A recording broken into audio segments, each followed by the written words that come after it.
Hi Kamali, இன்னைக்கு நான் உன்னை ஒரு அற்புதமான உலகத்துக்கு கூட்டிட்டு வந்திருக்கேன். இதுக்கு பேருதான் சூரிய குடும்பம்.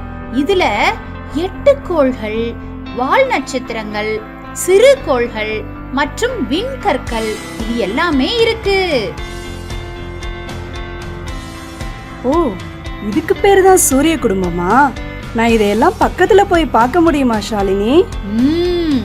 வா, நாம முதல்ல சூரியனை போய் பார்க்கலாம். ஓகே, போலாம் ஷாலினி. ஷாலினி, பக்கத்துல போக போக ரொம்ப சூடா இருக்கு. கமலி, பயப்படாத, வா. அதுக்கான காரணத்தை நான் சொல்றேன். சூரிய குடும்பத்தின் மையத்துல சூரியன் இருக்குது. இது ஹைட்ரஜன் மற்றும் ஹீலியம் போன்ற வெப்பமான வாயுக்களால் ஆனது. சூரிய குடும்பத்துல உள்ள எல்லா கோள்களுக்கும் வெப்பத்தையும் ஒளியையும் சூரியன் தான் கொடுக்குது. ஓ சரி, சூரியனை சுற்றி நீள்வட்ட பாதையில சுத்துறது எல்லாமே கோள்கள் தானே?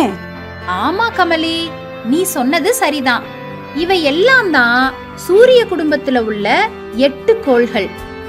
கோள் அப்படின்னா சுற்றி வருபவர் என்று அர்த்தம். வா, நாம ஒவ்வொரு கோளையும் போய் பார்க்கலாமா? ஏய், ஜாலி ஜாலி.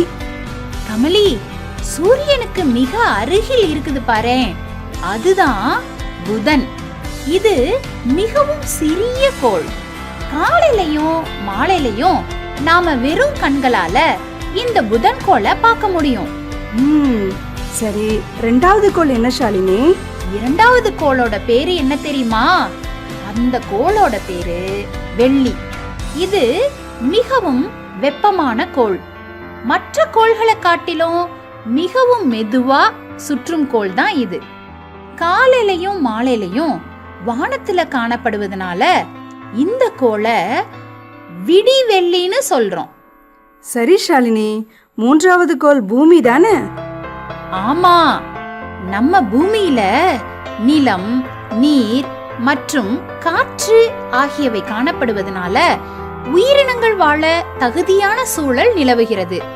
அதனாலதான் இதனை உயிர்கோளம்னு சொல்றோம். அடுத்த கோள் என்ன சிகப்பா இருக்கு ஷாலினி? இதுதான் செவ்வாய்க்கோள். இதனோட மேற்பரப்புல இரும்பு ஆக்சைடு அதிகமா இருக்கிறதுனால செந்நிறமா தெரியுது. அதனால தான் செவ்வாய்க்கோள் செந்நிறக்கோள் அப்படின்னு சொல்லப்படுது. ஓ, இப்ப புரியுது. அது மட்டுமல்ல கமலி, நம்ம இந்திய விண்வெளி ஆராய்ச்சி நிறுவனம் செவ்வாய்க்கோளின் வளிமண்டலம் மற்றும் தரைப்பகுதியை ஆராய்வதற்கு மங்கள்யான் என்ற விண்கலத்தை அனுப்பியது. இது ரொம்ப பெருமையான விஷயம் இல்ல ஷாலினி? ஆமா. அடுத்ததா உள்ள கோள் வியாழன். இதுதான் கோள்களிலேயே மிக பெரியது. நாம சூரியன்ல பார்த்த வாயுக்கள் போலவே வியாழன் கோளில் கூட ஹைட்ரஜன் மற்றும் ஹீலியம் வாயுக்கள் இதுலயும் இருக்கு கமலி. ஏய் ஷாலினி, அது என்ன கோள் இவ்ளோ அழகா வளையங்களோட இருக்கு? இதுதான் சனிக்கோள். 2வது மிகப்பெரிய கோளும் இதுதான். பாறை துகள்கள், பனித்துகள்கள் மற்றும் தூசுகளால இந்த பெரிய வளையங்கள் உருவாகி இருக்கு. ஓ, ரொம்ப அழகா இருக்கு ஷாலினி. அடுத்த கோள் என்னன்னு பாப்போமா? 7வது கோள் யுரேனஸ். இதுதான் தொலைநோக்கியால கண்டுபிடிக்கப்பட்ட முதல் கோள். மீத்தேன் வாயு இக்கோள்ல இருப்பதால இது பச்சை நிறமா தெரியுது. இது தன்னோட சுற்றுப்பாதையில ரொம்ப சாய்ந்து இருப்பதால உருண்டு ஓடுற மாதிரி தெரிகிறது. அப்படியா? கடைசி கோள் என்ன ஷாலினி? கடைசி கோள் நெப்டியூன். இது சூரியன்ல இருந்து மிக தொலைவுல இருப்பதால இது ரொம்ப குளிர்ச்சியா இருக்கும். என்ன கமலி, எல்லா கோள்கள் பத்தியும் நல்லா தெரிஞ்சுக்கிட்டியா? சரி வா, நாம வீட்டுக்கு போலாமா? போலாம் ஷாலினி.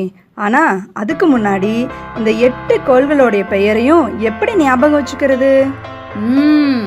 இங்க பாரு, அதுக்கு ஒரு ஈஸியான வழி இருக்கு.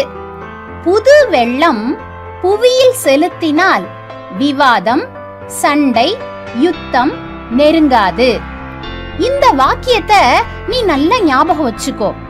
ஒவ்வொரு வார்த்தையினுடைய முதல் எழுத்தும் கோள்களின் பெயரை குறிக்கிறது. அட, இது நல்லா இருக்கே ஷாலினி. நான் சொல்றேன், சரியானு பாரு. புது வெள்ளம் புவியில் செலுத்தினால் விவாதம், சண்டை, யுத்தம் நெருங்காது. சரியா? மிக சரியாக சொன்னாய் கமலி. உனக்கு இன்னொரு ஆச்சரியமான விஷயம் சொல்லவா கமலி? சொல்லு ஷாலினி. இந்த ஒவ்வொரு கோளுக்கும் நாம போறதுக்கு எவ்வளவு காலம் ஆகும் தெரியுமா? உதாரணமா நாம கடைசி கோள் நெப்டியூன் எடுத்துக்க. நாம பூமியில இருந்து நெப்டியூன் கோளுக்கு போறதுக்கு 12 வருஷம் ஆகும். ஐயோ, 12 வருஷமா? அப்புறம் எப்படி நீ என்ன மின்னல் வேகத்துல சூரிய குடும்பத்துக்கு கூட்டிட்டு வந்துட்ட? ஏய், நான் உன்ன கனவுல தானே கூட்டிட்டு வந்திருக்கேன் கமலி. அதனாலதான் சீக்கிரம் வந்துட்டோம்.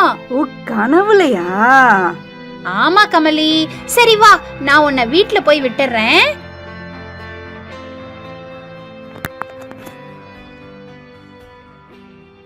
பாய் கமலி.